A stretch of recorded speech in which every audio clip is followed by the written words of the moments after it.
Mr. Brani. Ms. Goldsmith-Jones. Mrs. Goldsmith-Jones. Mr. Fillmore. Mr. Fillmore. Mr. Algabra. Mr. Algabra. Mr. DeCourcy. Mr. DeCourcy. Mr. Beach. Mr. Beach. Ms. Rudd. Ms. Rudd. Mr. Duguid. Mr. Duguid. Mr. Miller-Ville-Marie Le Soudois et des Sœurs.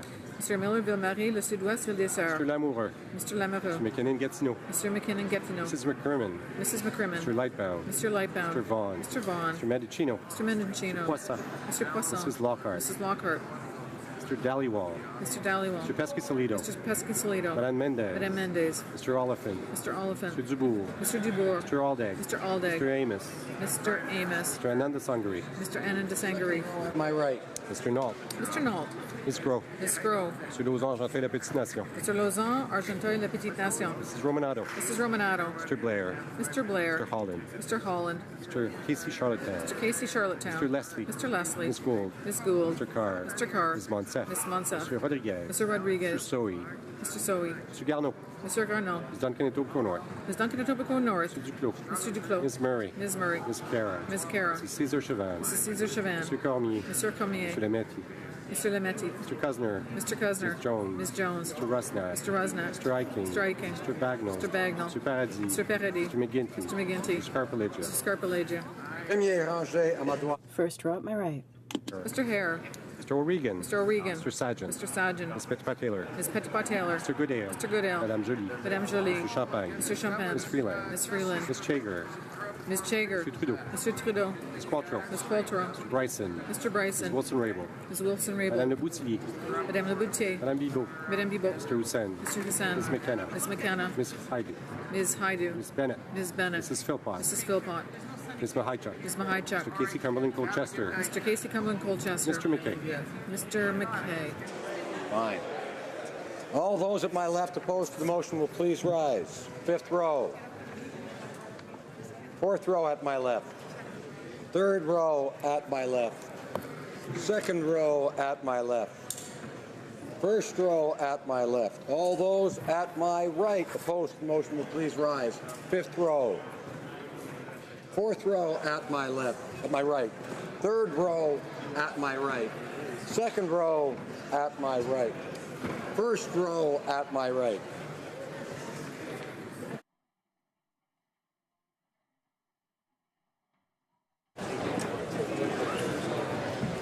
Yea pour 277, 277, nays contre, aucun, 0. Je déclare la motion adoptée. I declare the motion carried.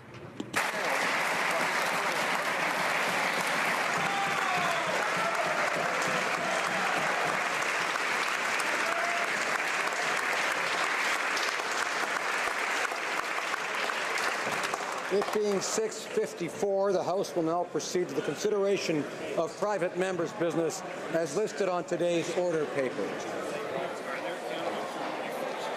I just read it out now and then he waits.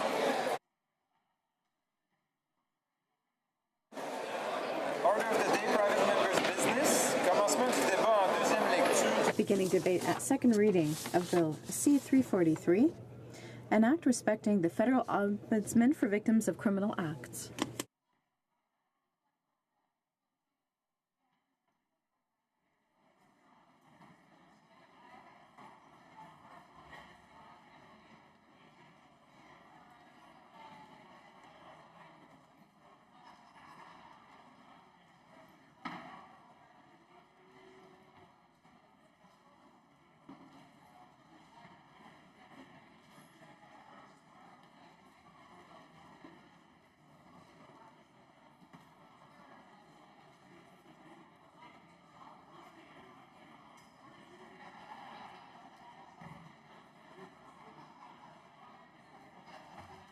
Order. I would ask colleagues to assist me.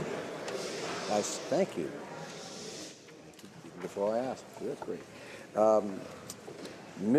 Madame Boucher, appuyée par Madame. Ms. Boucher, seconded by Mr. Deltal, moves. 43, loi constituant le Bureau de l'Ombudsman. An act to establish the Office of the Federal Ombudsman for Victims of Criminal Acts and to amend certain acts be now read a second time and referred to the Standing Committee on Justice and Human Rights. Debate. The Honourable Member for Beauport-Côte-de-Beaupré, Charlevoix. Mr. Speaker, I am very proud to rise in the House today for a second reading of my first private member's bill, Bill C-343, an act to establish the Office of the Federal Ombudsman for Victims of Criminal Acts. The position of Ombudsman for Victims of Criminal Acts was created in 2007. Like the Ombudsman for the Department of Defense and the Ombudsman for Criminals, or rather the Correctional Investigator, have for their main purpose to defend the rights and interests of people who require this representation. Unlike other federal ombudsman positions, the Ombudsman for Victims of Criminal Acts is currently run as a program within the Department of Justice, and so it is not independent. Bill C-343 intends to make the position of Ombudsman for Victims of Criminal Acts equivalent to that of the position of Correctional Investigator for Criminals, which is often referred to as Ombudsman for Federal Offenders under Federal Responsibility, and this position is independent of the Department of Justice, unlike that of the Ombudsman for Victims of Criminal Acts.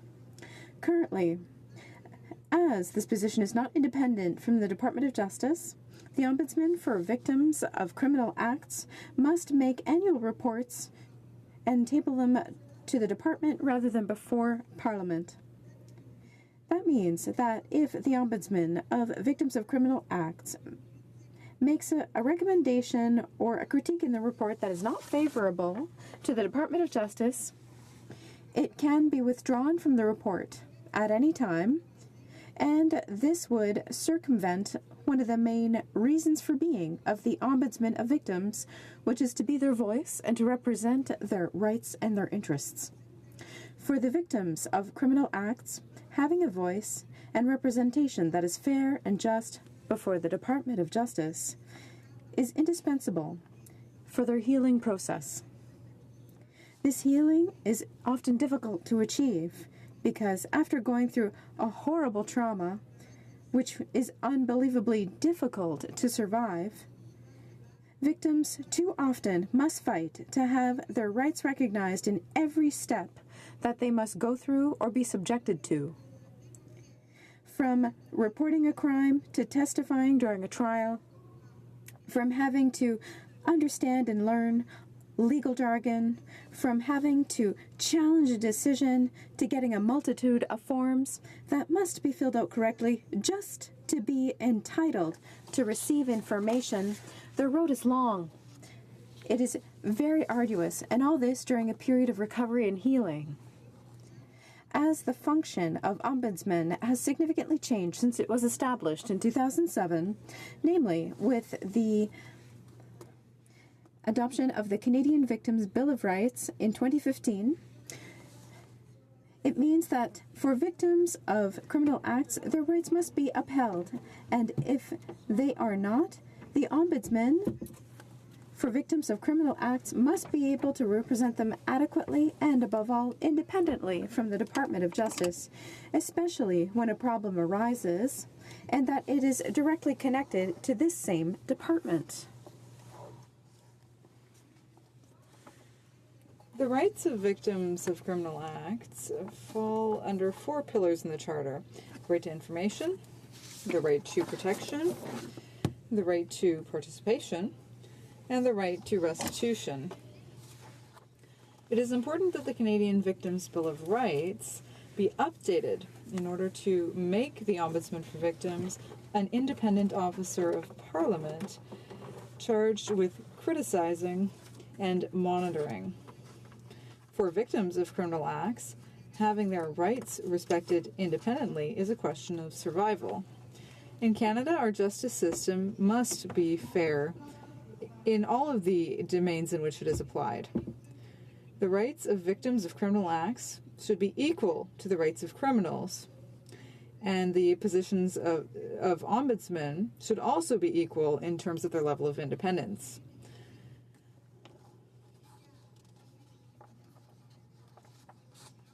And making this equally independent would be a step in the right direction. It would show victims that all members of this House consider that it is fair that rather that it is unfair that in 2017 the rights of victims would be considered at the same level as the rights of the criminals who broke their lives.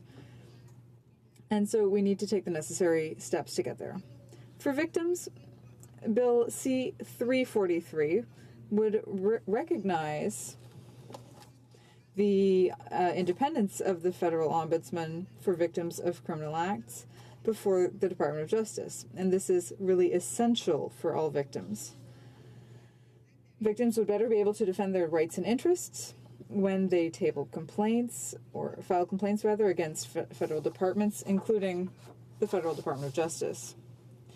For example, try to imagine for a moment that you have suffered trauma because you were affected by a terrible, violent criminal act. And then, on top of that, your fundamental charter rights were violated when your trial went before the courts, and you want to file a complaint concerning the Federal Department of Justice. Then, you realize, while looking on the Federal Ombudsman's website, that the Ombudsman is actually an officer of the Department of Justice. So, in a sense, an extension of the same department that you have come to be wary of. How do you think that a victim would feel when they feel that they're going to seek out assistance and representation against a department? If victims of criminal acts can't count on the independence of their ombudsman in the same way that soldiers can with their ombudsman, and criminals can do with their ombudsman too, well then where can victims turn, and whom can they trust? Another important part of the Ombudsman's work is to identify issues that have an effect on victims and to formulate recommendations so that the federal government can make its laws, policies, and processes more sensitive toward victims. The Ombudsman also has to raise awareness among the criminal justice staff and decision makers and raise systemic issues that have a negative impact on them. Sometimes these issues are related to the Department of Justice. So I think that this part of the Ombudsman's work is really essential for victims. And at the same time, I have serious concerns about how the Ombudsman would be able to do this without that necessary independence. The Ombudsman is currently not independent, and so that doesn't make things easier for anyone, either the Ombudsman or the victims. The Ombudsman has to both defend the interests of his clients before the Department of Justice, and he's not able to lead formal investigations to find out if a complaint is well-founded, and is not able to formulate recommendations to correct injustice because the Ombudsman is not sufficiently independent. Madam Speaker, victims of criminal acts deserve to be represented in a strong and independent manner. This should be a fundamental right for them because criminals have had that right anyway for a long time. By passing Bill C-343, the position of Ombudsman for victims of criminal acts would no longer be a program. It would become a permanent position, and this is significant. It's time to make the Ombudsman for victims an officer of Parliament who reports to Parliament. Given that the current government supports the idea of transparency in its appointment processes, passing Bill C-343 is a perfect opportunity for them to strengthen that position. Passing Bill C-343 would send a strong message to victims of criminal acts that everyone here in this House agrees that it is high time that all of the rights of victims of criminal acts should be equal to the rights of criminals, and that our recognition of this right is not partisan. The well-being of victims is not the purview of any particular political party. It is the purview of all politicians. To conclude, for victims of criminal acts and their families, I sincerely hope that all members will support Bill C-343. Thank you, Madam Speaker. Questions and comments? Questions et commentaires? L'honorable député de... The Honourable Member from Martelville. Thank you, Madam Speaker. I'd like to compliment my colleague's work on this very sensitive issue. Of course, it is very important to support the victims of crime, and I'd like to thank her for drawing attention to their plight. The problem that I have with her bill, and perhaps she can talk about it a little more, is that making this position independent, or their desire to make the position independent, is based on the idea that if that doesn't happen, then the Ombudsman would be discredited. I don't think we should be discrediting the expertise of the Ombudsman or the department. For example, several departments welcomed the recommendations of different organizations, and they've worked with public safety and other departments, and they've done so in the interest of Canadians. And so why make the position independent and discredit the system as it currently stands? The Honourable Member. Let's be clear, Madam Speaker. I'm not trying to discredit anyone. What I'm asking for in this bill is to have the Ombudsman for victims of criminal acts to be equivalent, at the same level as the correctional investigator for criminals.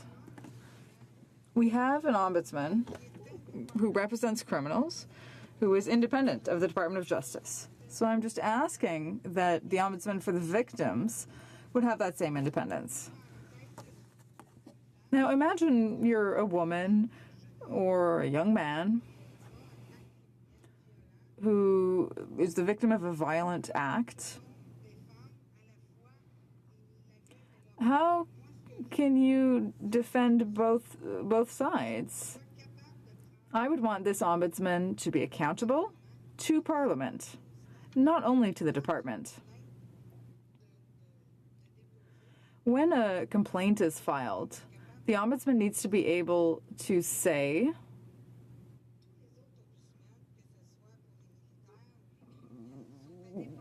what he thinks. All of the other Ombudsmen are independent, and this Ombudsman should not be accountable to the department, but accountable to this House. That is what I want in this bill. So I'm not discrediting the work of the Ombudsman in any way. I simply want them to be independent. And when you're independent... Question et commentaire. We only have 5 minutes for questions and comments, so we should leave time for at least one other question. The Honourable Member for Abitibi-Témiscamingue. Thank you very much, Madam Speaker. In the bill, we talk about independence, but then there's also the fact that this would be made a permanent position. It would no longer just be a program. It would be a permanent, independent office that would be created. So I'd like to know what the impact of that might be within the Bureau. For example, when it comes to recruiting quality staff and that sort of thing. How would making it permanent change things? The Honourable Member. Well, the position of Ombudsman already exists. It's already there. We just want to make him independent. And there's no cost associated with that. He already has an office. We just want to make him independent and able to work independently like any other Ombudsman. Whenever we've had other Ombudsmen, they all became independent and were accountable to Parliament. So I think that should be the case instead of having him be accountable to the department. And I think that this bill is very important for victims of criminal acts. I've met a lot of these victims. I've had the opportunity to meet with them. Now, I come from a police family, and I also have family members who worked in the prison system. So I've seen a lot of victims of criminal acts, and for them, you know, it's really the victims who are asking us to make the ombudsman independent. And I think that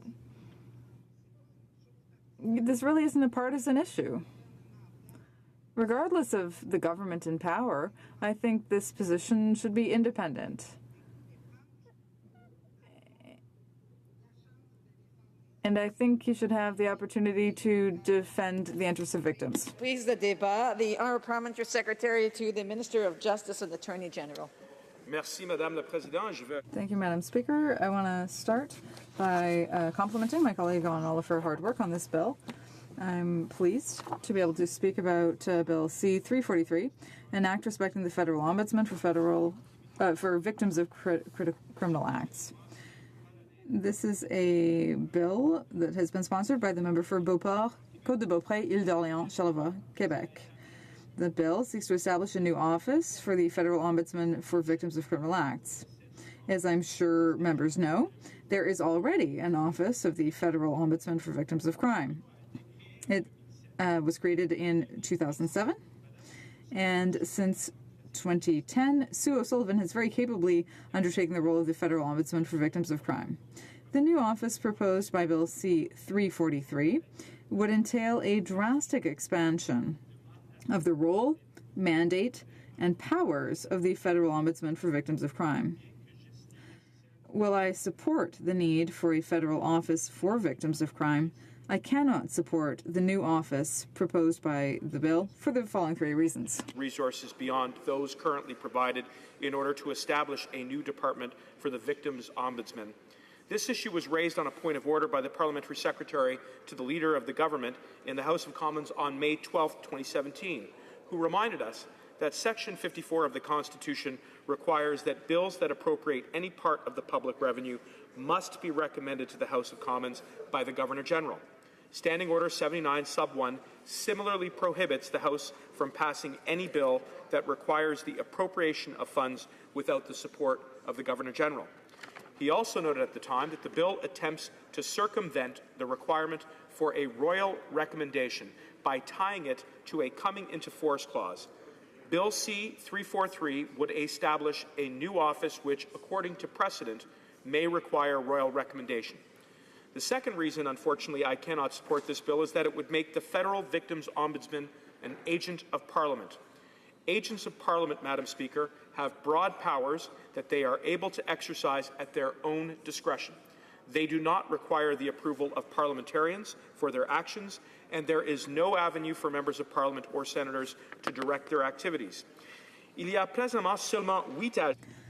are currently only 8 agents of Parliament who fulfill such roles as Auditor General, the Chief Electoral Officer, and the Privacy Commissioner. Bill C-343 states that the bill would make the powers of the Victims Ombudsman equal to those of the correctional investigator in terms of independence and accountability to Parliament. This is in fact incorrect, Madam Speaker. The correctional investigator is not an agent of Parliament. Rather, the correctional investigator is appointed by the Governor in Council. While the sponsor has noted that the responsibilities of the Victims Ombudsman have evolved since the coming into force of the Canadian Victims' Bill of Rights, this does not justify elevating the Victims Ombudsman to the position of an agent of Parliament who enjoys largely unrestricted independence. The Victims Ombudsman is already able to provide a second level of review for alleged infringements of victims' rights under the Canadians' Victim Bill of Rights once the internal complaints mechanisms of federal departments have been exhausted. A new agent of Parliament should not be created without first undertaking a rigorous analysis, Madam Speaker, and unfortunately in this case such an analysis has not been carried out. The third reason why I cannot support Bill C-343 is that it proposes new and unrestricted investigatory powers and an overly broad mandate for the Victims Ombudsman. The bill's proposed mandate would allow the Ombudsman to investigate complaints against any federal department.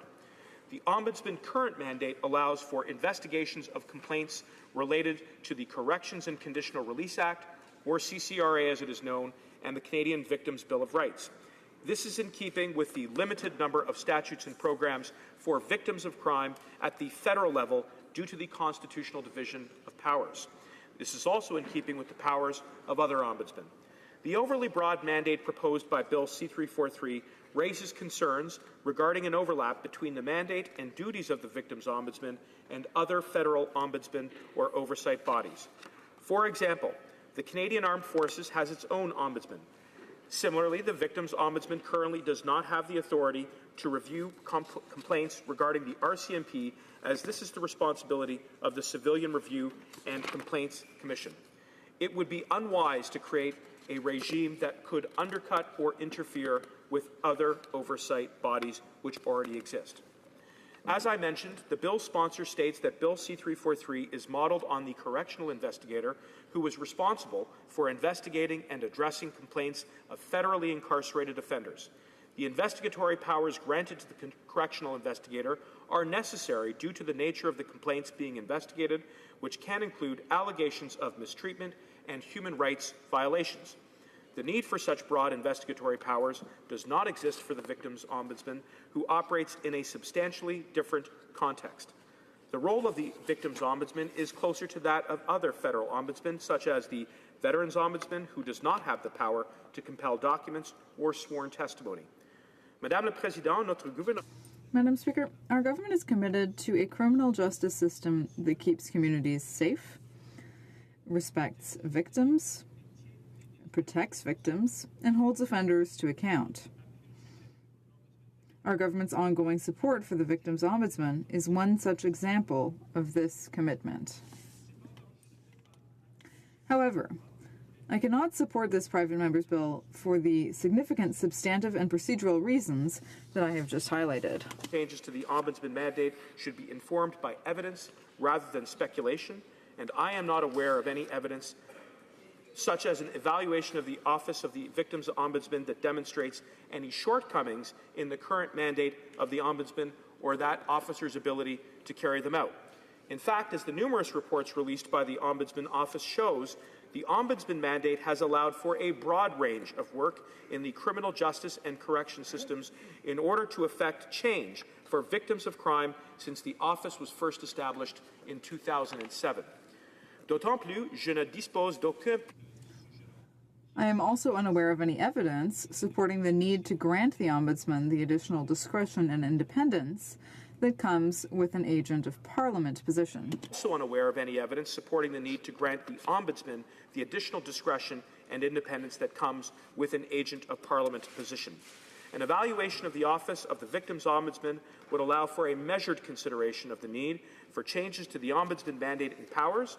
It would also allow for a careful assessment of the Office of the Victims' Ombudsman current arm's-length relationship with the Department of Justice in order to determine if further independence is required.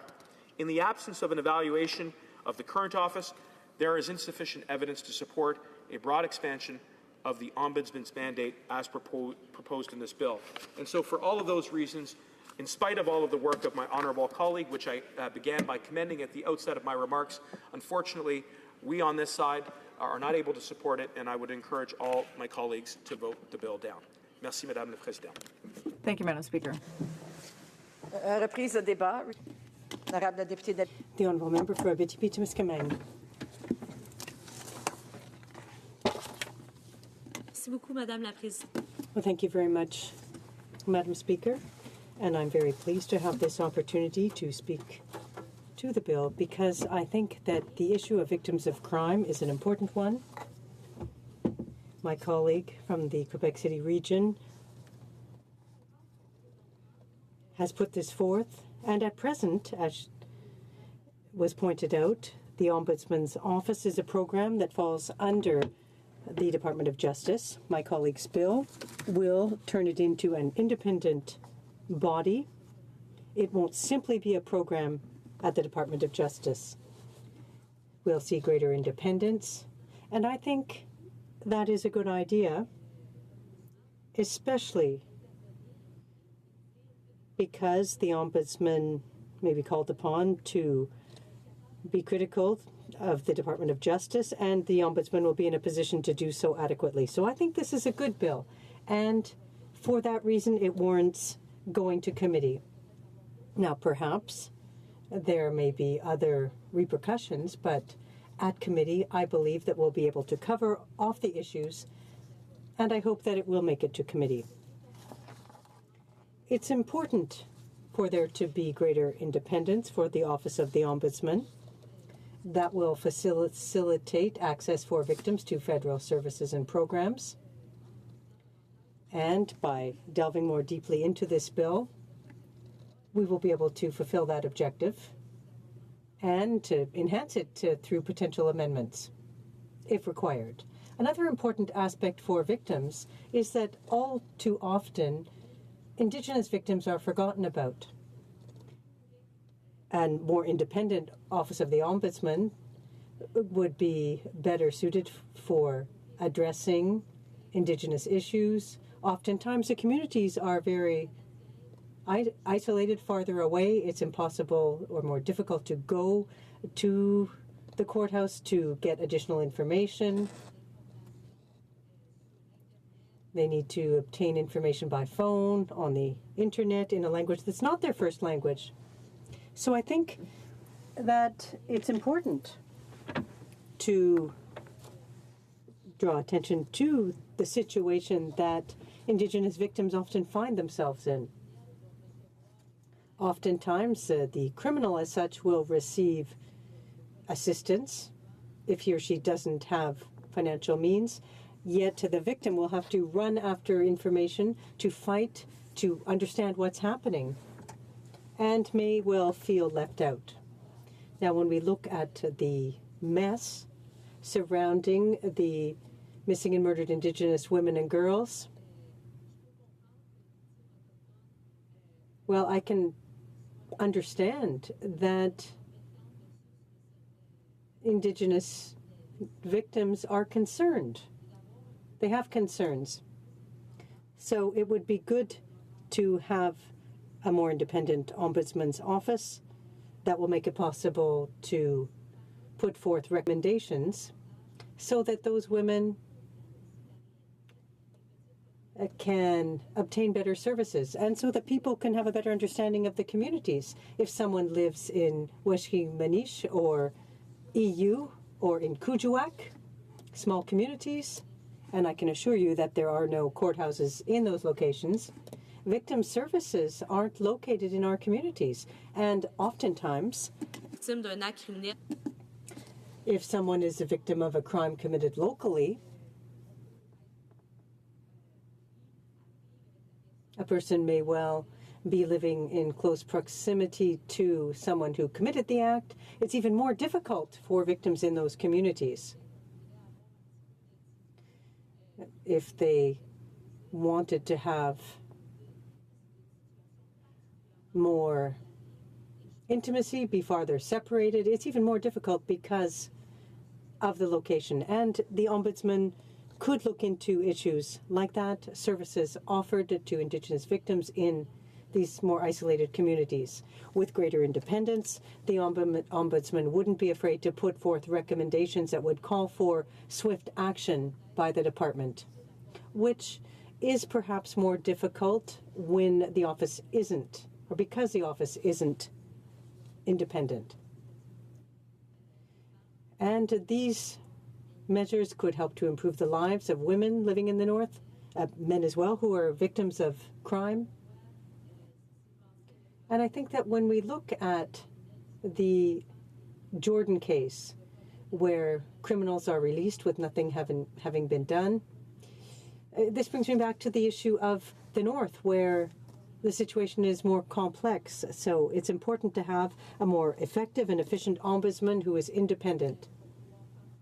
That way, the Ombudsman will be able to do more to improve justice in the North, and that's why I believe that it is a good idea to send this bill to committee so that we can, in fact, understand how helpful it will be. And I believe that by adopting a bill like this, we will render justice to people who are often forgotten about or left behind in our justice system. And of course, I'm referring to Indigenous communities in northern Quebec and across the rest of Canada. Thank you very much, Madam Speaker.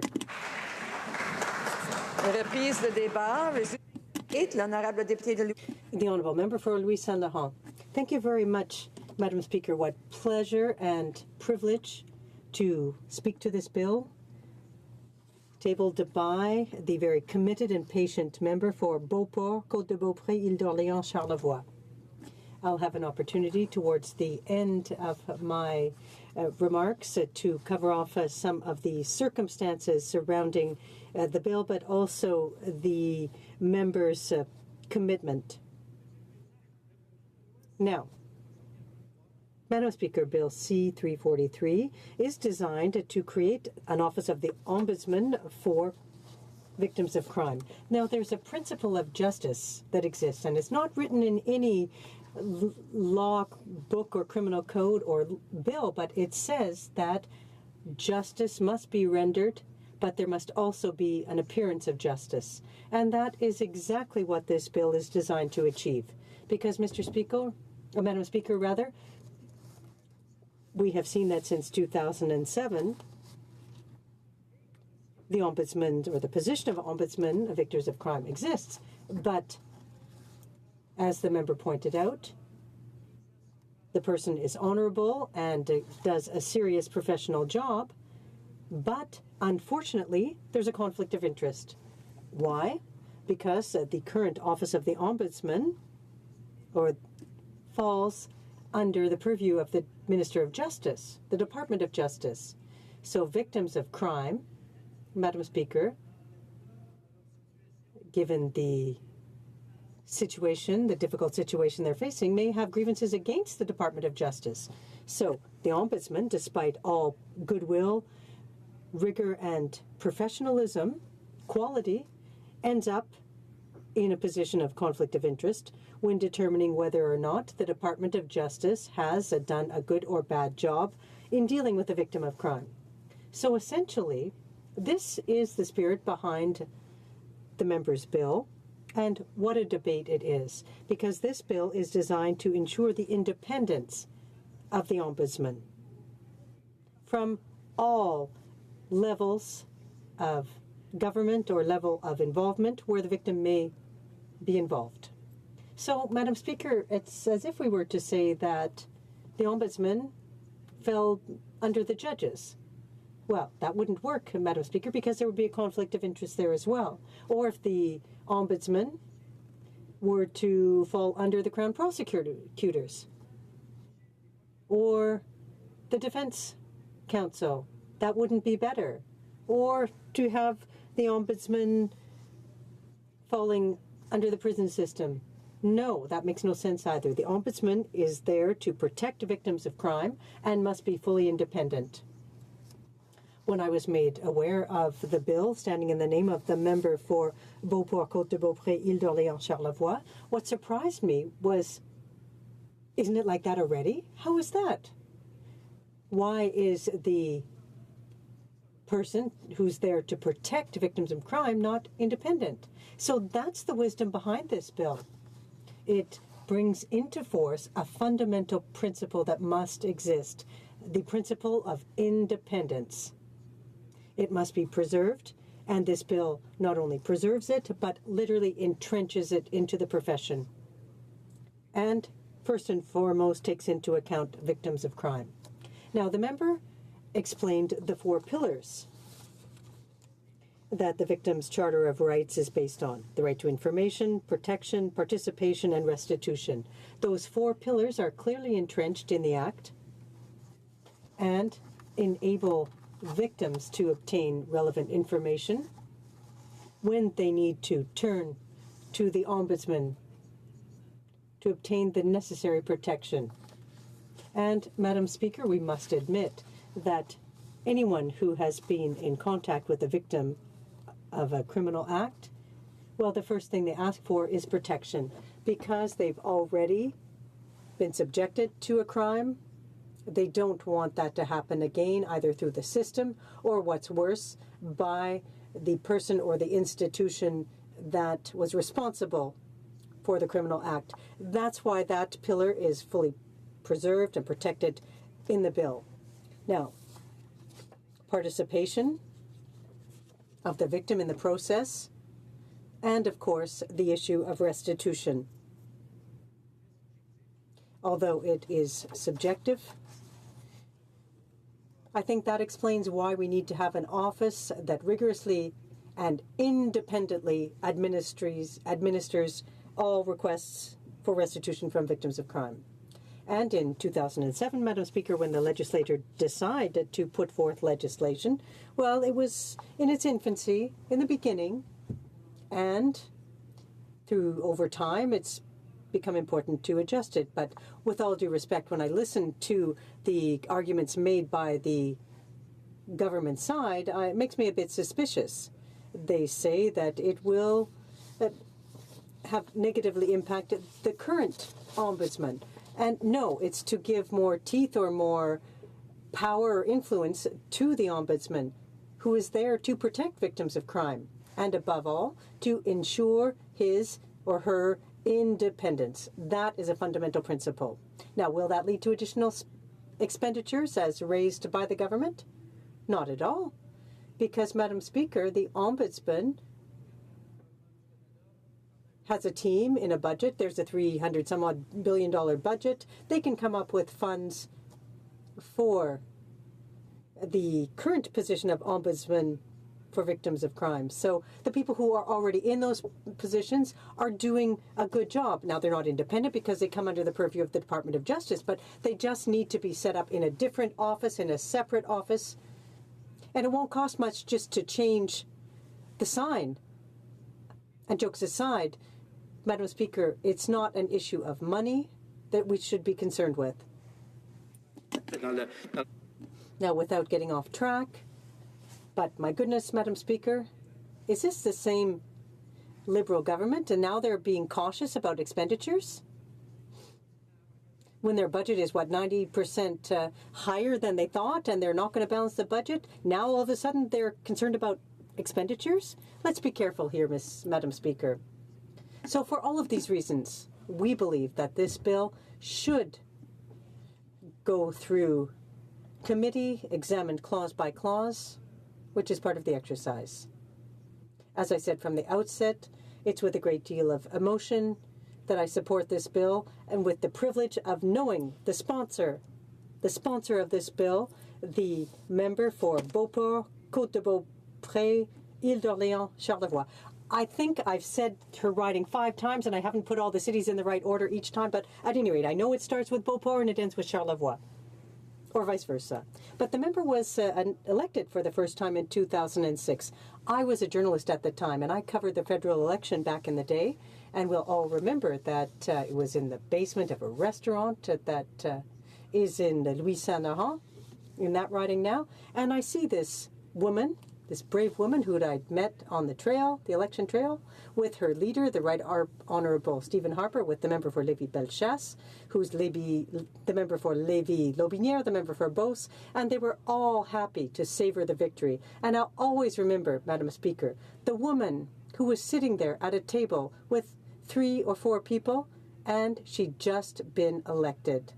Madam Speaker, that's what's beautiful about our democracy. People who get involved, who run, who offer their services, and who are elected. Without wanting to get melodramatic, let's recall that the member was defeated in 2011. That happens. I haven't experienced it. It may happen to me one day as well. But what I'm saying here, Madam Speaker, is that it's not because in politics that we face a failure that we should give up. And the member ran again, put herself out there for the vote in 2015, and the people in the riding, Beauport, Côte-de-Beaupré, Île-d'Orléans, and Charlevoix, renewed their trust in her. So, Madam Speaker, in conclusion, this is a good bill. This bill ensures the independence of the ombudsman who is there to protect victims of crime. We are protected. We need to ensure the independence of this institution. the office as proposed in this bill will allow for that and enable us to have justice in Canada and to have a just appearance of justice as well. Thank you very much. Reprise the débat. The Honourable Parliamentary Secretary to the Government House Leader. Yes, thank you, Madam Speaker. It's I rise today to address Bill 343 and maybe take a bit of a different approach on it, because I believe that all members of the House understand the tragedies that take place in all regions of our country where we get victims. And when we have victims, we want to, extend whatever we can to try to assist them in whatever manner in which we can do so.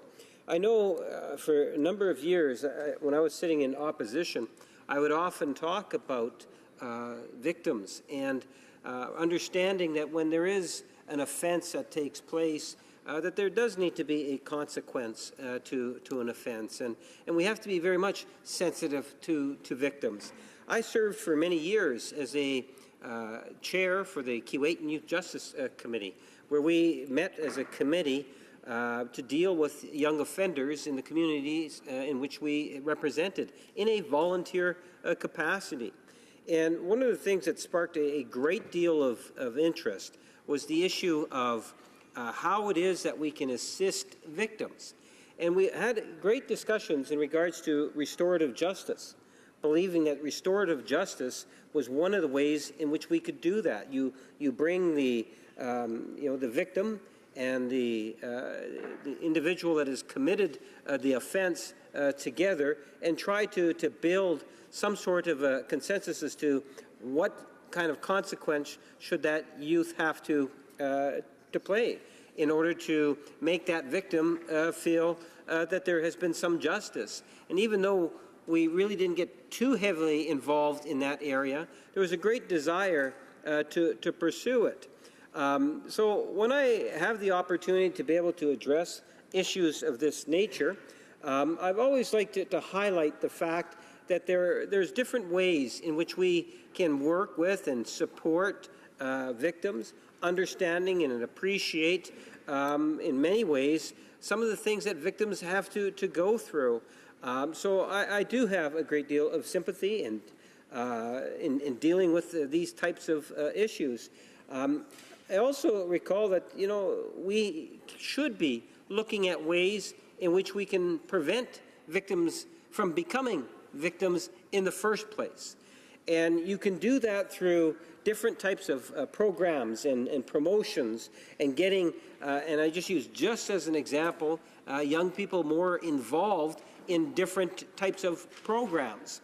And this is something in which I think that we all have a responsibility as local members of Parliament to encourage and to promote, and it's getting citizens as much as possible involved. I was always, for example, a very strong advocate for community policing, very strong advocate for programs like Neighbourhood Watch. In fact, Mr. Speaker, we have the Bear Clan in Winnipeg, and Winnipeg's North End is well served by that particular group of outstanding citizens that are volunteers and committed to improving the condition, making our communities a safer place to be, and thereby ultimately, I would argue, preventing individuals from becoming victims in many ways. And there are other groups that are working within our communities, and most often it is in a volunteer capacity. So I truly applaud their efforts and what the types of things that they do to make their communities a safer place to be. With respect to Bill 343, I did get the opportunity during, I guess it would have been back April, May of last year, making reference to the fact that there is a cost to the implementation of this particular piece of legislation. Both Conservative members have attempted to address that issue. I did address it back in, let's say, April, May, and from my perspective, or the government's perspective, there is a significant cost factor to what's being proposed. And it does require a royal recommendation. And that is something in which, collectively that we do need to be somewhat concerned. If you start to saying that, look, bills of whatever nature that are of a cost do not require royal recommendations, you're opening up a whole new window. And that is something in which the former Prime Minister, the former House leadership team of the Conservative Party would never have supported, Madam Speaker. And we know that. And this is something in which we have seen as parliamentary tradition here in the House. So I think it's legitimate to raise that issue in terms of a concern. It's also important, Madam Speaker, just to kind of get a sense of what it is that we're talking about with respect to the bill and what's being asked of the member opposite. Appreciate the fact that the current office of the Federal Ombudsman for Victims of Crime was established back in 2007, and that was done through order of council in terms of appointments. And the current ombudsman is actually an appointment of the governor and council. We know that, Madam Speaker. When you think in terms of the responsibilities and the types of things that the ombudsman currently deals with would be things such as address victims' complaints regarding compliance with the Corrections and Conditional Release Act, promote awareness of the needs and concerns of victims and the laws that benefit victims of crime, identify and review emerging and systemic issues, including those related to services and programs administered by the Department of Justice and Public Safety that impact negatively on the victims of crime, to assist in terms of facilitating access by victims to federal programs and services by providing information and referrals. And it continues, Madam Speaker, to include things such as examine any matter that relates to his or her powers, duties, or functions, which is kind of like a catch-all. And I think that my colleague, Parliamentary Secretary for Public Safety, indicated, that has there ever been any sort of an analysis done? Where does the member across the way get the information in terms of saying, well, we want this particular office now to become an agent of Parliament? And I don't think that she's made the case as to why it is that should, in fact, be happening. When you take a look at the numbers, Madam Speaker, there's a significant number of files that the Ombudsman ultimately looks at and has reviewed, and I believe has done, all in all, a fairly decent job in terms of representing the interests of victims, and no doubt will continue to do so.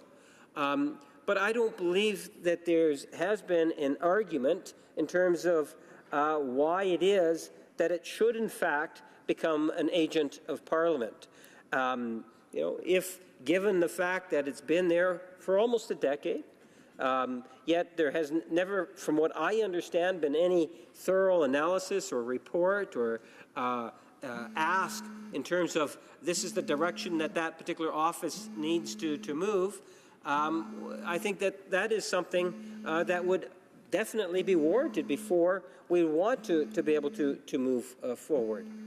It's not to minimize the member opposite's thoughts on the issue, but just to say that there needs to be a lot more work done on the issue, that we need to get a better understanding in terms of what is actually taking place and an appreciation of the actual numbers.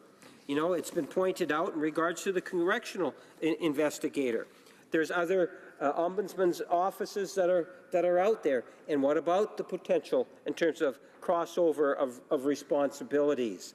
Again, it's something in which we feel that has not really been addressed, and the member should, in fact, be looking at some of those numbers. We know, for example, that there was, in 1 year, 453 contacts for which there were open files. Half of those files, some 224, involved some form of a complaint.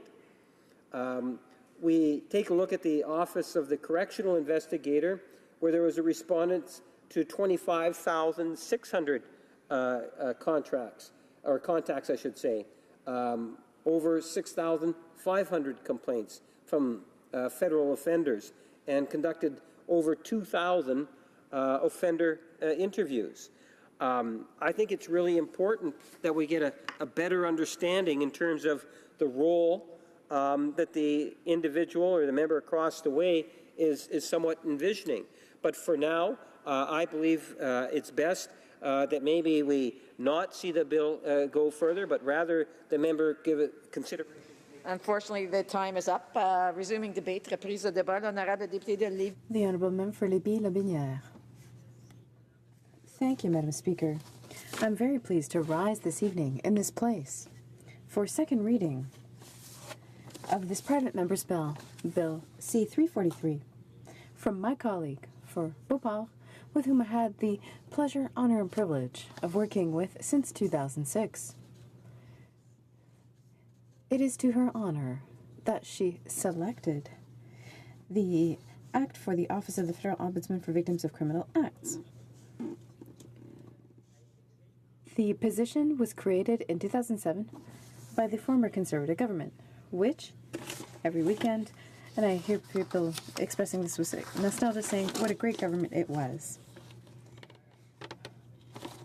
Like the Minister of Defense and the Minister and the Ombudsman and other ombudsmen requires defending the rights of those who require this representation.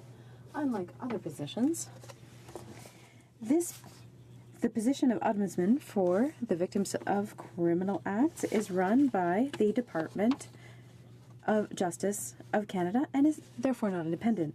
Bill C-343 intends to make the position of ombudsman for the victims of criminal acts equivalent to that of correctional investigator for criminals, which is often called the Ombudsman for Federal Offenders under federal responsibility, and which is independent from the Department of Justice, unlike the Ombudsman for victims of criminal acts. Currently, as the position is not independent from the Department of Justice, the Ombudsman for victims of criminal acts must table annual reports to the Department rather than before Parliament.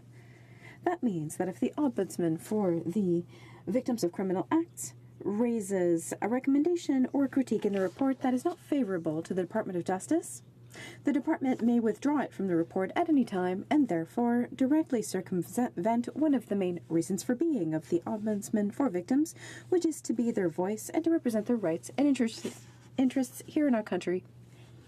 For the victims of criminal acts, having a voice and representation that is fair and just before the Department of Justice is indispensable in their healing process. This healing is too often difficult to achieve. After going through a horrible trauma, which must be incredibly difficult to survive, victims all too often must fight to have their rights recognized every step of the way that they have to go through and that they are subjected to. From reporting the crime to testifying during a trial, from having to understand and learn all the legal jargon, from challenging a decision to getting forms that must be filled out correctly just to be entitled to receive information. The road is long and very arduous during a time that should be dedicated to recovery and healing. As the function of Ombudsman has significantly evolved since its establishment in 2007, namely with the passage of the Canadian Victims' Bill of Rights in 2015, it flows from that the victims of criminal acts should have their rights upheld, and if they are not, the Ombudsman for victims of criminal acts should be able to represent them adequately and, above all, independently from the Department of Justice, especially when a problem arises that is directly connected to that same department. Madam Speaker, the victims of criminal acts are grouped under 4 pillars in their charter: the right to information, the right to protection, the right to participation, and the right to restitution. Each one is as important as the other. It is important that the Canadian Victims' Bill of Rights be updated to make the Ombudsman for Victims an officer of Parliament independent of the department that he or she would be charged with critiquing and monitoring. You will understand that for a victim of criminal acts, having their rights upheld independently is a matter of survival. In Canada, our justice system must be both fair and just for the public in every sphere of its application. The rights of victims of criminal acts should be equal to the rights of criminals, and the positions of ombudsmen should also be equal in terms of independence. We ask that victims have the same rights as criminals. It's not too much to ask in our country, Madam Speaker. Unfortunately, in 2017, that is not yet the case here in Canada. Not for the balance of victims' rights versus those of criminals in the Canadian justice system, nor for the independence of each position of ombudsman, making the position of ombudsman for victims equal to that for criminals in terms of independence would be a great step in the right direction to demonstrate to victims that they count and that every member in this House consider it entirely unfair that in 2017 the rights of victims are still not considered to the same degree of those of criminals that broke their lives, and that this must end, and they must find the legislative tools they need.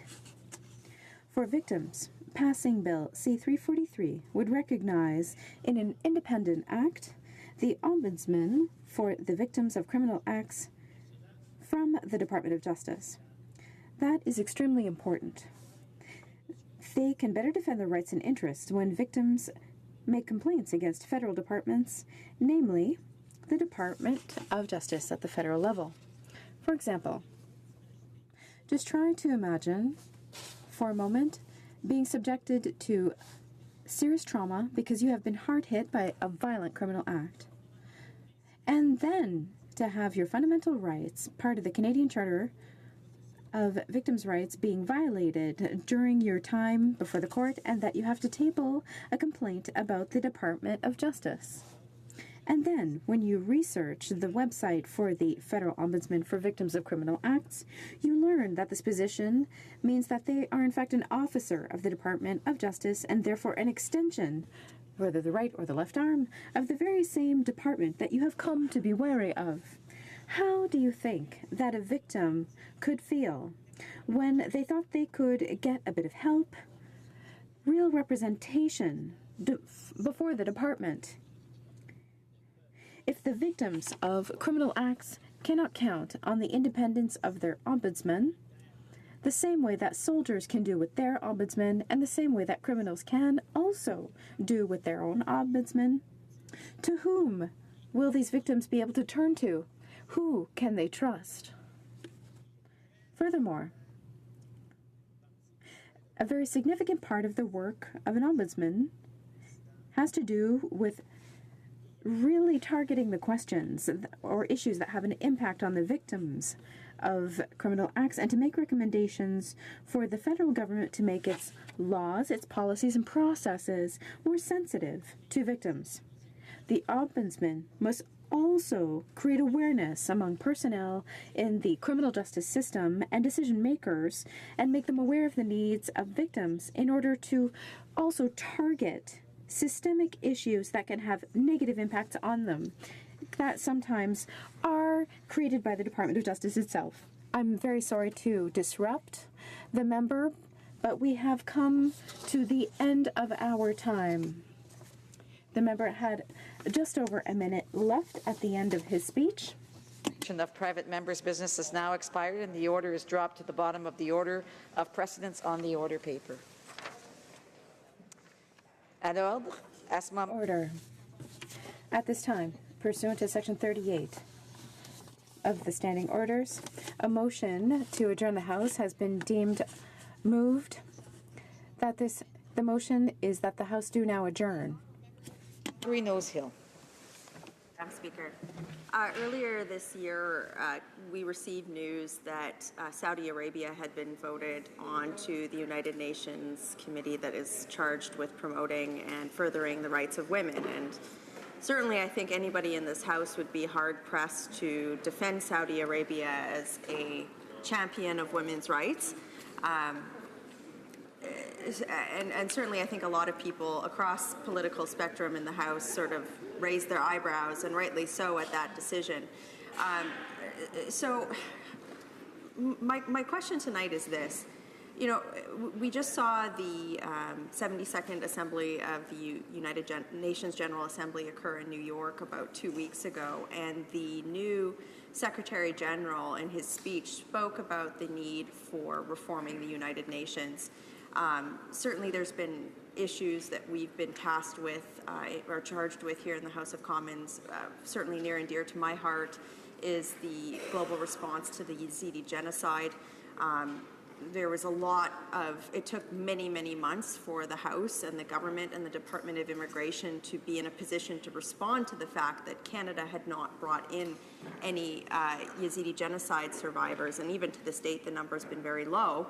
And one of the questions related to UN reform was, well, how can the UNHCR, for example, work to ensure that victims of genocide who might be internally displaced make it onto their lists, and that people that are in these cohorts aren't discriminated against in their camps but are expedited. And you know, this isn't a partisan discussion, it's just the world has changed since the original refugee conventions were signed after the World War, and when you have big bureaucracies like the UN, they're slow to change. And so member states such as Canada, it's up to us really to push and ensure that those positive change items happen. And so tonight, you know, after we've gone through the UNGA, and we've had this charge from the Secretary General, I think, to look at reform, and we've seen this example of, you know, a state such as Saudi Arabia getting on a Women's Rights Commission. It really speaks to the soul of what the UN is and how we as a member state are pushing and advocating for change. So my question is this. The government has signaled that they are very keen on getting a seat on the UN Security Council. And of course, this is one of the only bodies that can actually compel member states to do something. And so it can't just be a campaign like to get on the Security Council. The Canadian government should have an agenda. And I would like to see reform as part of that. So, you know, I guess if Canada is successful in its bid to become on part of the Security Council, will this government stand up and basically oppose countries such as Saudi Arabia sitting on the Women's Rights Commission, or countries such as North Korea sitting on the Human Rights Commission? I just really want to get a sense of what mandate the government, or if the government was given this mandate, what they would actually do with it. Thank you. The Honourable Parliamentary Secretary to the Minister of Foreign Affairs. Thank you, Madam Speaker, and I thank my friend across the way for bringing this matter back to the floor for further debate, specifically as it relates to the election of Saudi Arabia to the UN Commission on Women's Rights, and this government's view of the importance of promoting women's rights and gender equality in all forms, both at home and abroad. Certainly, we've been clear that the protection and promotions of human rights is central to our foreign policy, and that we will never hesitate to defend human rights, including women's rights, and promote gender equality in all fora around the world. To answer the member opposite's question, which she initially posed, the UN Economic and Social Council chooses its own members of the Commission of the Status of Women. To be clear, Canada did not vote, as it's not presently a member of the UN Economic and Social Council. Saudi Arabia's regional candidacy was also uncontested. Madam Speaker, the overall human rights situation in Saudi Arabia is certainly a source of concern. Specifically, we have concerns related to women's rights, minority rights, freedom of expression, and the widespread use of the death penalty. I can assure you and the member opposite that we raise those concerns at every opportunity and at all levels. We're well aware that there is still much progress to be made when it comes to the situation of human rights in Saudi Arabia. And I would reiterate that our Prime Minister is a feminist, of course. I'm also proud that the Prime Minister and the Foreign Affairs Minister and the Minister of International Development have announced $650 million for sexual and reproductive health for women last March. We know that strengthening women's power, empowering women abroad and at home, allows us to improve the prosperity of families and countries. Our government is committed to gender equality, the empowerment of women and girls, and the promotion and protection of their fundamental rights.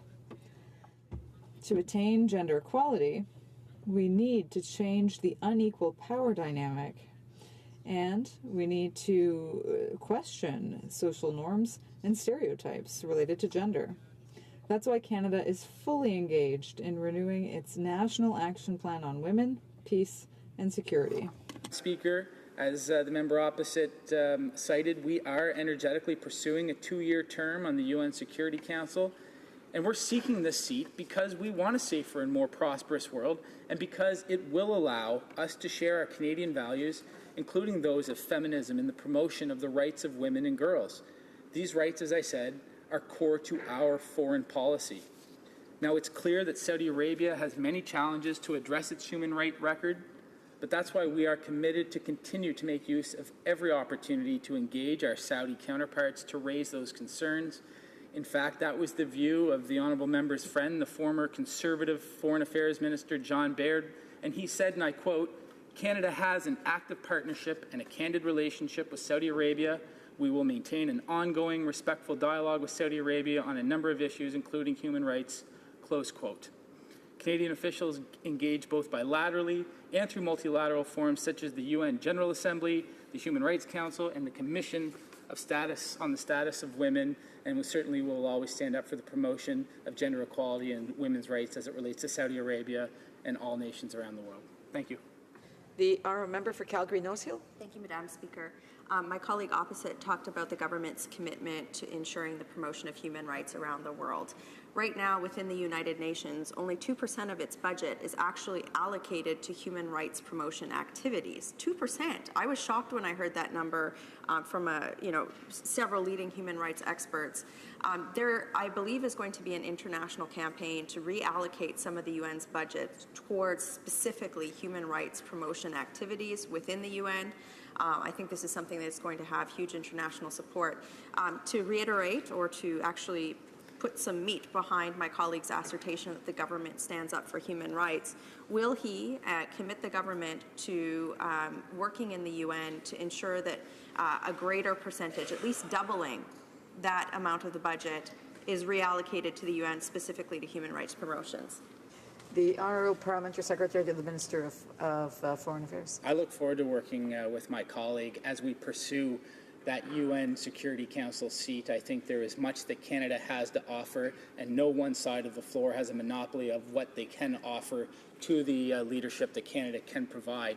Certainly, we know that there is a state of uncertainty in human rights in certain parts of the world, and we will continue to work hard to advance human rights, including women's rights, and that will continue to be a core feature of our engagement with Saudi Arabia.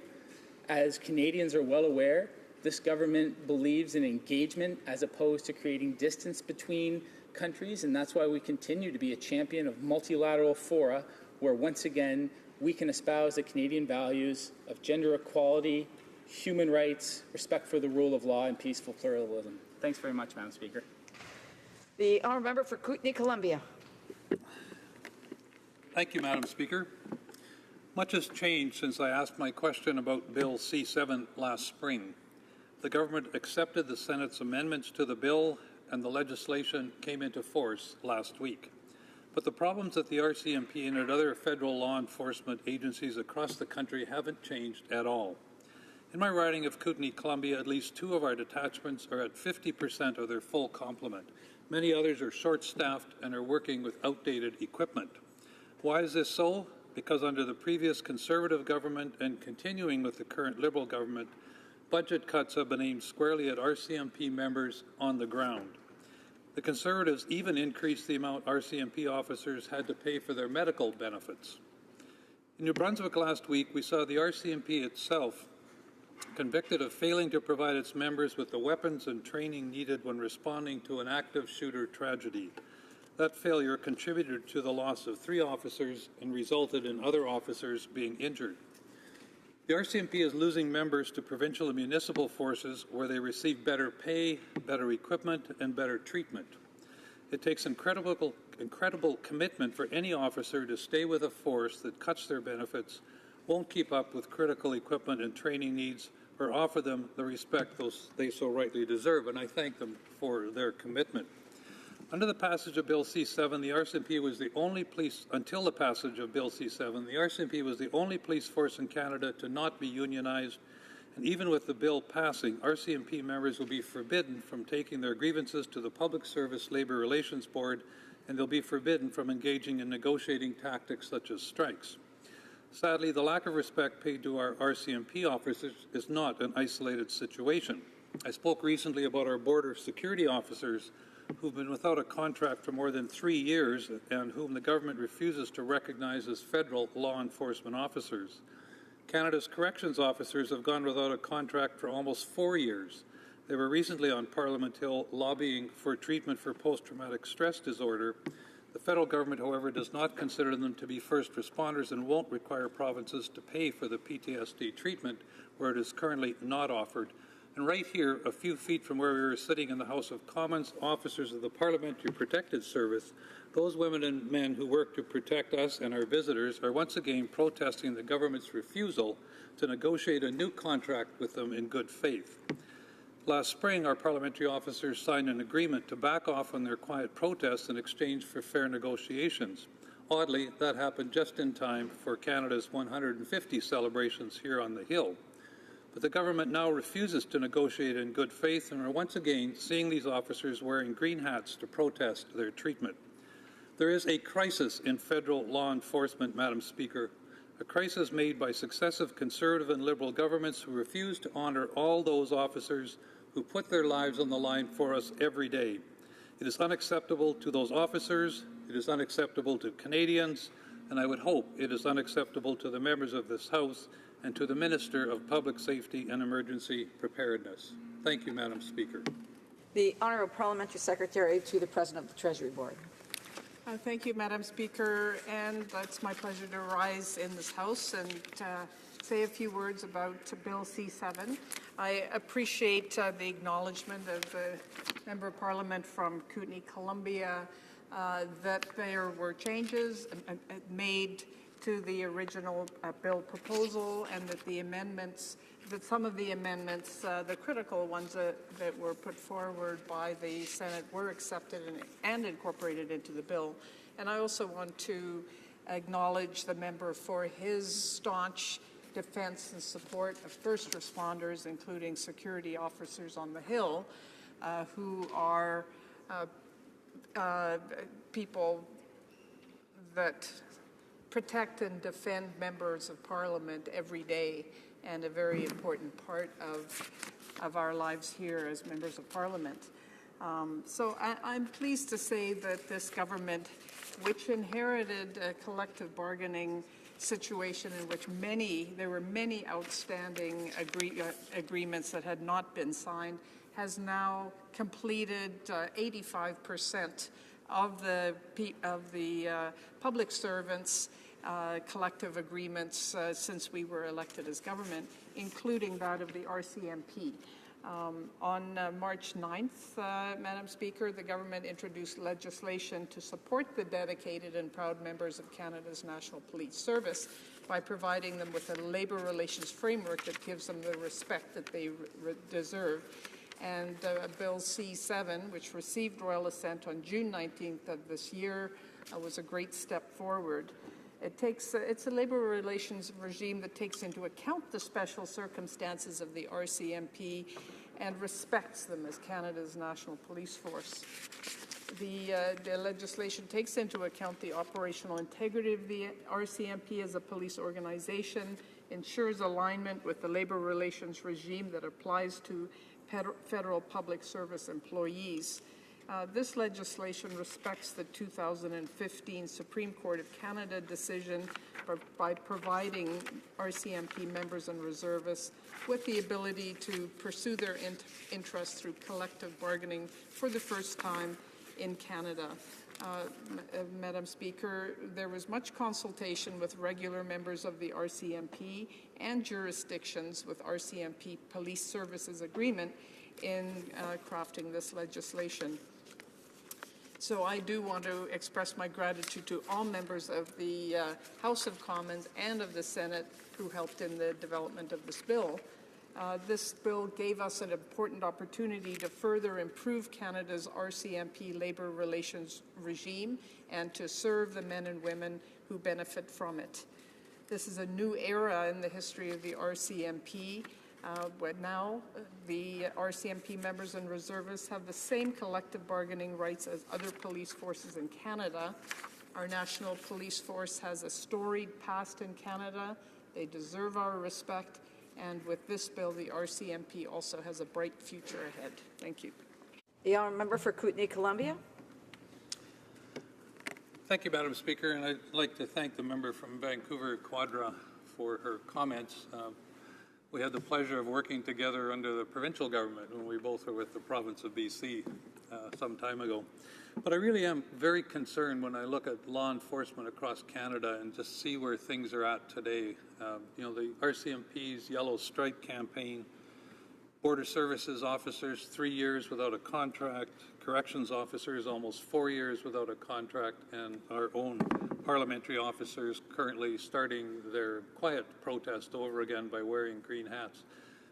When I look at the fact that we've got all of these men and women who are so dedicated to keeping us safe, struggling with collective agreements, I really would like to see the minister take it very seriously and try and reach resolution to all of these outstanding issues and contracts. Thank you, Madam Speaker. The Honourable Parliamentary Secretary to the President of the Treasury Board.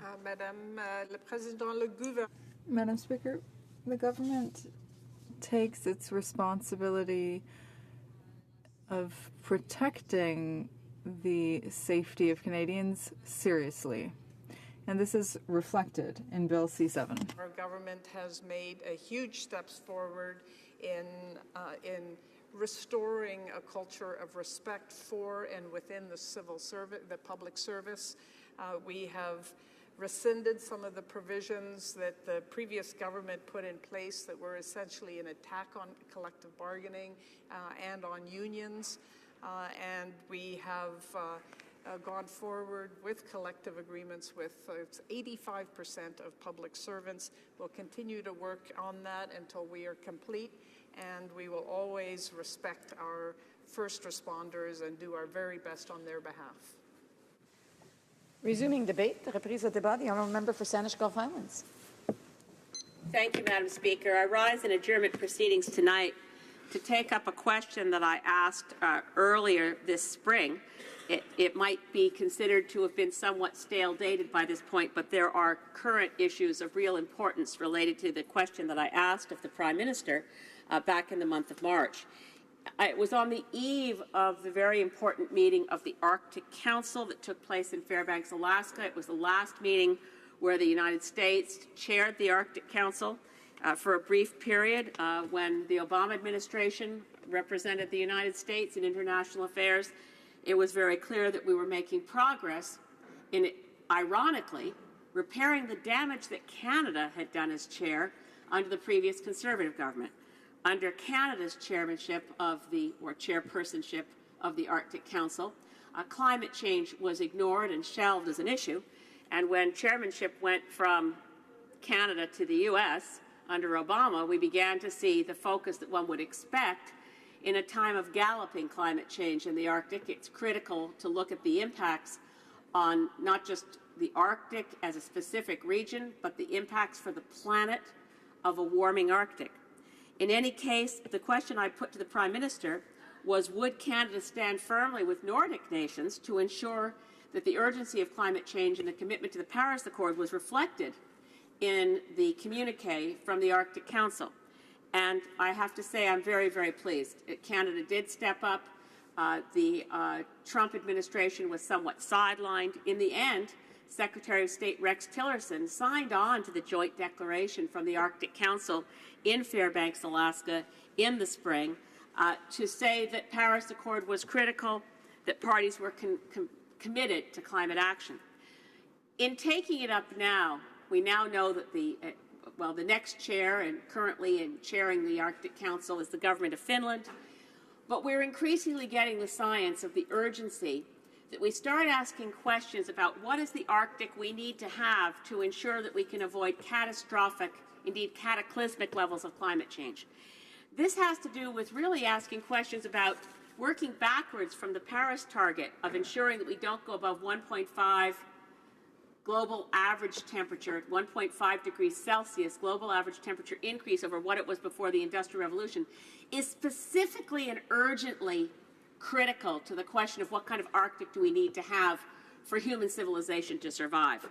It relates very directly to evidence, which is most recently in Nature, a projection for on current levels of governmental commitments, and I mean government commitments globally.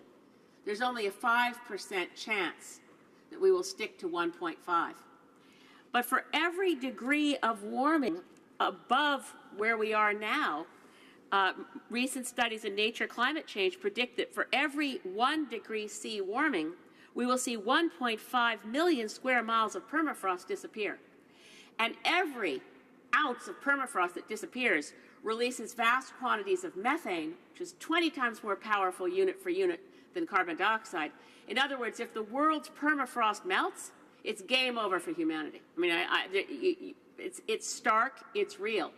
So the urgency of acting means that we not take our target from the Paris Accord at the weak target left behind by the Conservatives of 30% below 2005 levels by 2030, but actually take on board the far more real challenge, which Canada supported in Paris, of avoiding 1.5 degrees Celsius. That's the challenge I put to the government. The Honourable Parliamentary Secretary to the Minister of Foreign Affairs. Thank you, Madam Speaker, and I thank my friend from Saanich Gulf Island for bringing us back to this question and hope that I'll be able to provide her with some helpful information. As she knows, the Foreign Minister did lead Canada's delegation to the Fairbanks Arctic Council meeting, where the Minister successfully underscored the priority that the Government of Canada is committed to the Arctic, and this was demonstrated by our partnership with Northerners, Indigenous people, and through funding for renewable energy and energy security, including $400 million for the Arctic Energy Fund announced in Budget 2017. This year's Arctic Council ministerial meeting demonstrated all 8 nations' key commitments to the Arctic. We reiterated the need for global action on climate change and also made note in the Fairbanks Declaration of the entry into force of the Paris Agreement.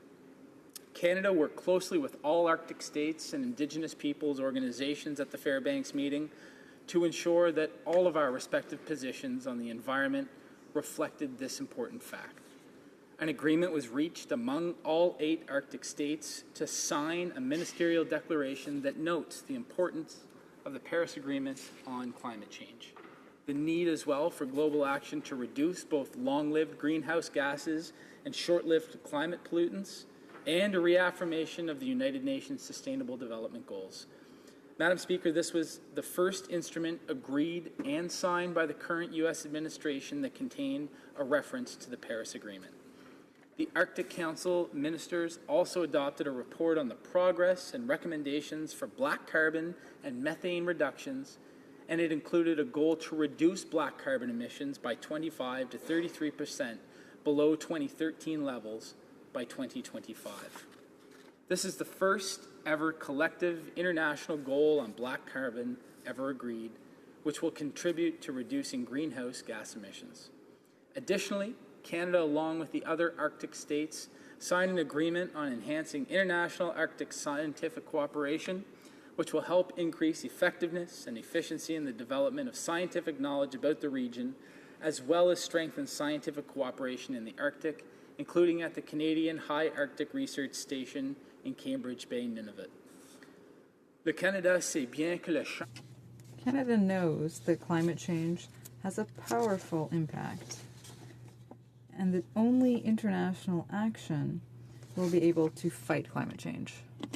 So far, Canada's international leadership over the past year to address climate change includes the ratification of the Paris Agreement, the amendment to the Montreal Protocol to phase down highly polluting HFCs, and the historic agreement under the International Civil Aviation Organization to address greenhouse gas emissions from the aviation sector. Madam Speaker, everyone on this side of the House and the government share the members' concerns and need to ensure that we act to promote environmental sustainability, guard against ecosystem pollution, and ensure that we have an Arctic that can thrive for years to come. That's the view of the government, and it's only by working together that we'll achieve our international commitments as laid out in the Paris Agreement. Thank you. The honourable member for Sandwich Gulf Islands. Thank you, Madam Speaker, and certainly the black carbon announcement from the Arctic Council was welcome, but I don't think it was the first. It was also, there were the first global commitment to reduce black carbon was, I recall, at the Conference of the Parties that took place in Durban. But setting that aside, we're now looking at clearer evidence all the time that Canada's current domestic plans, our international commitments fall far short of the rhetoric. This was underscored yesterday in the report by the Environmental Commissioner within the Office of the Auditor General, that Canada is completely unprepared to deal with the consequences of climate change and that we're not acting aggressively enough at all to meet our Paris targets. So while I celebrate good intentions on the part of the Liberal government, it's time to see far more aggressive action using tools in the federal jurisdictional toolbox. Thank you, Madam Speaker. The Honourable Parliamentary Secretary to the Minister of Foreign Affairs. Madam Speaker, Canada will continue to play a leadership role as it is now at home and amongst international partners to address climate change and to drive the transition of our global economy towards sustainability and inclusivity. We do continue to lead the way, not only in having ambitious targets, but in ensuring that we have a plan that will help us meet them. Madam Speaker, we are working with all of our Arctic Council partners, states, and Indigenous peoples organizations and observers to ensure joint leadership on climate and environmental issues as addressed, and so that they address the needs of Northerners in Canada and around the circumpolar North. And Madam Speaker, I thank my honourable colleague for bringing this issue of importance back to the floor this evening. Thank you very much. The motion to adjourn the House is now deemed to have been adopted. Accordingly, this House stands adjourned until tomorrow at 10 a.m. pursuant to Standing Order 24-1.